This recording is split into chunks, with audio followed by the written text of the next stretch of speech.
نحمده ونصلي على رسوله الكريم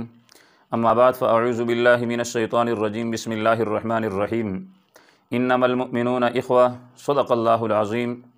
اللہ رب العزت نے قرآن مجید کے اندر فرمایا کہ مسلمان سارے کے سارے بھائی ہیں، چاہے وہ شرقاً غرباً شمالاً جنوباً دنیا کے جس کونے کے اندر بھی رہ رہے ہوں، امت مسلمہ وہ سارے کے سارے بھائی ہیں۔ اس لیے احادیث مبارکہ کے اندر آپ صلی اللہ علیہ وسلم نے بہت اس کا ذکر کیا ہے۔ ایک حدیث جس کا مفہوم بنتا ہے، حضور صلی اللہ علیہ وسلم نے فرمایا کہ جو مسلمان ہے یہ کجسد واحد، ایک جسم کی طرح ہے۔ اگر جسم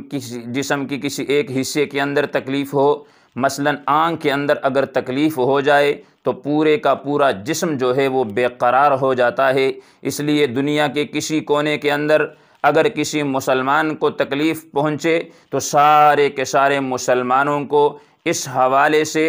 تکلیف ہوتی ہے، وہ راحت سکون اور آرام کے ساتھ نہیں بیٹھ سکتے۔ تو اس لیے دور حاضر کے اندر جو ایک اہم ترین چیز ہے وہ مسجد اقصیٰ کا تحفظ ہے،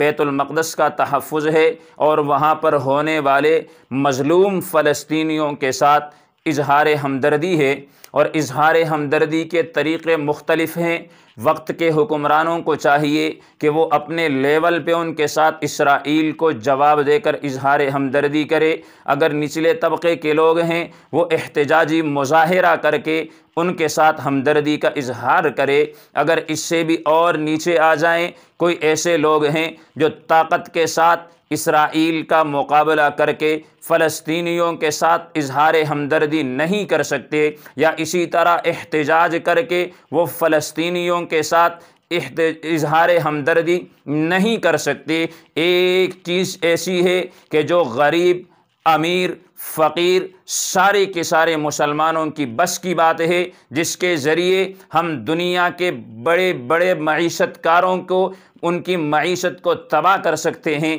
اسرائیل کی معیشت کو ہم نقصان پہنچا سکتے ہیں۔ اس لیے ہمیں یہ کرنا چاہیے کہ ہم اسرائیلی مصنوعات کا مکمل طور پہ بائیکاٹ کریں، کہ ان کی جتنے بھی پروڈکٹ ہیں، جتنی بھی ان کی مصنوعات ملک کے اندر چل رہی ہیں، ہم یہ کوشش کریں کہ ملک کی سطح پر ہم ان کا بائیکاٹ کریں۔ جب ہم ان کی مصنوعات کا بائیکاٹ کریں گے، دنیا کے اسلامی 57 ممالک اسرائیل کی مصنوعات کا بائیکاٹ کریں گے، تو اس صورت کے اندر معاشی اعتبار سے اسرائیل کو ایک بہت بڑا جھٹکا لگے گا۔ اور یہ ذہن میں رکھیے گا، یہی مسلمانوں کے ملکوں کے اندر ان کی مصنوعات چلتی ہے، مسلمان انہیں خریدتے ہیں، یہ پیسہ اسرائیل کے پاس جاتا ہے، انہی پیسوں سے وہ اسلحہ خرید کر بیت المقدس کے تقدس کو پامال کرتے ہیں، مسجد اقصیٰ کے اندر جوتوں سمیت داخل ہوتے ہیں۔ یہی اسلحہ جو مسلمانوں کی طرف سے ملنے والے پیسوں سے انہوں نے حاصل کیا ہوتا ہے، اسی اسلحہ کے ذریعے سے وہ فلسطینیوں پر ظلم کرتے ہیں، فلسطینیوں کو اس ظلم و جبر کا نشاں بناتے ہیں۔ فلسطین ماں، بہن اور بیٹیوں کی عزتوں کو تار تار کیا جاتا ہے، چھوٹے چھوٹے بچوں کو گولیوں کے سامنے کیا جاتا ہے، ان کے سینوں کو چھلنی کیا جاتا ہے۔ کل قیامت کے دن اگر ان لوگوں نے ہمارے گریبانوں کے اندر ہاتھ ڈالا کہ تم نے ان کی مصنوعات کو خریدا، انہی پیسوں سے انہوں نے اسلحہ خریدا، اسلحہ خرید کر انہوں نے بیت المقدس کے تقدس کو پامال کیا، مسلمان ماں، بہن اور بیٹیوں کی عزتوں کو پامال کیا، ان کی آبرو ریزی کرتے رہے، مسلمان مظلوم بچوں پہ ظلم کرتے رہے، باپ کو بیٹوں سے الگ کر دیا، بیٹوں کو والدین سے الگ کر دیا، ماؤں کو بیٹیوں سے الگ کر دیا، تو اس دن ہم کیا جواب دیں گے؟ تو آئیے ہم مل کر یہ عہد کریں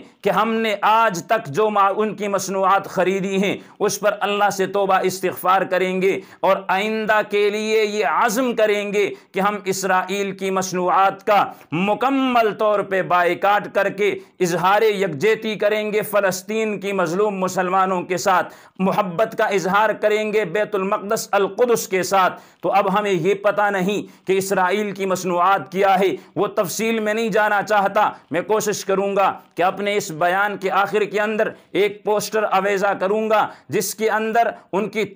تمام مصنوعات کا ذکر ہوگا، لہٰذا اسے دیکھ کر یاد کر کے غیرت ایمانی کو بیدار کر کے مسجد اقصیٰ سے محبت کا اظہار کر کے یہ عہد کریں کہ ہم ان کے مصنوعات کا مکمل طور پہ بائیکاٹ کریں گے۔ اللہ رب العزت سے دعا ہے کہ اللہ ہمیں عمل کرنے کی توفیق عطا فرمائے۔ وآخر دعوانا ان الحمد للہ رب العالمین۔